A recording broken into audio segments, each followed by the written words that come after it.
So starting the test drive in this 2017 4Runner Limited. This does have the trusty 4-liter V6 with a 5-speed automatic, so these have a reputation of going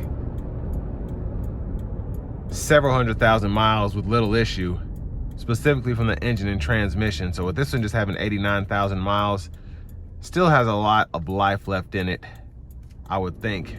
But everything sounds pretty good just in terms of the creaks, weird sounds coming from the engine, transmission. Everything is driving like a new one. So that's one impressive thing about a 90,000 mile 4Runner as opposed to a new one. This one in particular just has no issues, at least that I can see. But we're gonna put our foot to the floor. No one's behind me, but here we go.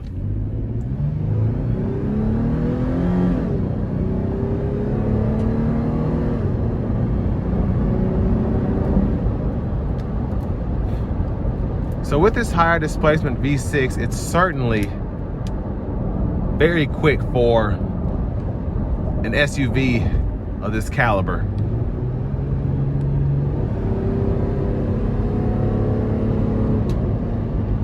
And the pulls are almost exhilarating, let me put it that way.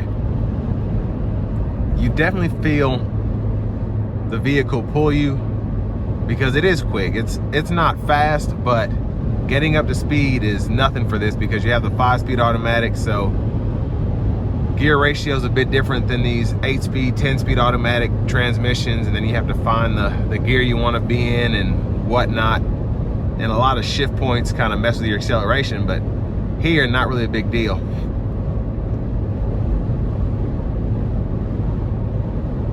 And with these 20-inch wheels, just a nice hum coming from the tires in terms of road noise, not loud. I can just hear it listening for them. And I might have to do a tire wear, who knows. Road noise is a bit prevalent, especially with it being windier out here. But when you have a roof shaped like this one, especially with cross rails, and if you add a roof rack, you're gonna have wind noise. And then just having the sunroof as well. But for the most part, it's pretty impressive just as an overall package, in my opinion. Now, this particular vehicle does have 89,300, it'll probably be 353 miles by the time I'm done driving it. So not a bad mileage, in my opinion. Again, especially since these are known to go to 300, 400,000 miles. But what's great is for that, you can probably get this one for 30, 32 grand, I would think. And getting a new one of the same dimensions in terms of the trim level, just everything that you get in terms of options, that'll be around 56, 57 grand. I think the only thing you're gonna be missing is gonna be Toyota's safety sense.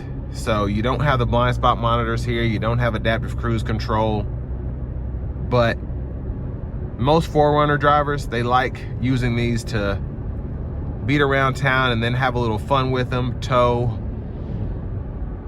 haul in the back, have their dog back there. So for that, if you don't care about the safety options, everything else is pretty much the same. We have that trusty 5-speed, that trusty 4-liter V6, so pay half the price and get something with some miles on it. Especially since these hold their value relatively well.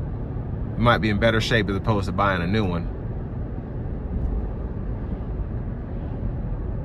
But all in all, what impresses me about this 4Runner in particular is the fact that it feels like driving a 23 4Runner. Just inside and out. And especially with 90,000 miles, again, just having the powertrain feel like a new 4Runner is a big plus. And not feeling anything weird through the steering wheel, the brakes still feel good. So mechanically, I'd take this just like I would a brand new 4Runner. But I think if you are on the market for something like this, you want to tow maybe a few thousand pounds or hit your kayaks up in the back, add a roof rack, just make this a fun vehicle and then something you can still commute in. Definitely a good option. But this will bring me to the end of my review of this 2017 Toyota 4Runner in the limited trim level.